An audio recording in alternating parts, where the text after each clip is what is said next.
Nobel laureate Professor Soyinka has taken a swipe at politicians for defecting from one party to another, making it difficult to distinguish between the major parties.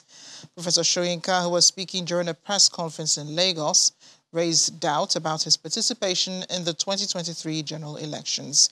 He challenged the country's youth to mobilize and initiate a change process that will lead to the emergence of the desired leader, which they failed to achieve in 2015. I've just decided that I will take a ringside seat on the coming elections. You see, the situation is so not confused, no, it's quite clear to some extent, but at the same time it's turbid in the sense that, look at the two major parties. There's been such crossing over from one rivulet to another, each crossing having its own purpose, that it's getting very difficult to even distinguish between the two major parties. And, unfortunately, the youth of this nation don't seem to want to take their destiny in their own hands.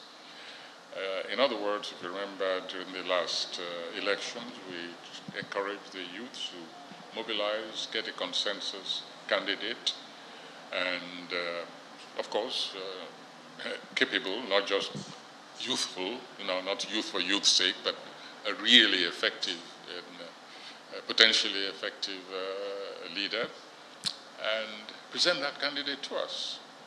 Well, they failed to do that, and I have a fear that the same thing will happen this year.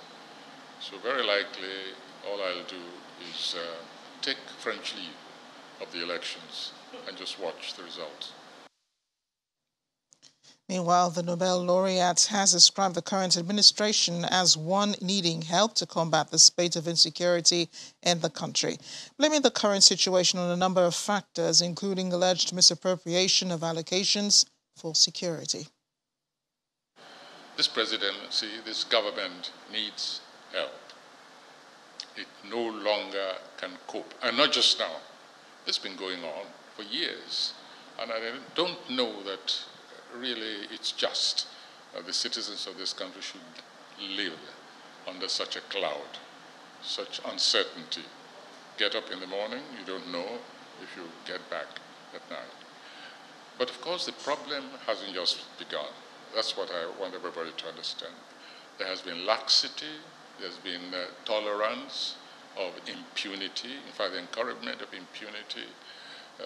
There's been the compromise even within the judiciary so that cases are not solved in time and seem to be solved very objectively. There's been, of course, the thieving of money, funds intended for the military to combat insurgency, whether of the religious or the secular kind, known as banditry. So it's a multi-level situation, and it did not begin just now. If we don't keep stressing that, we'll never get to the root of the problem or find effective ways of not only tackling but eradicating the problem. So it's an old sore which has now gone gangrenous.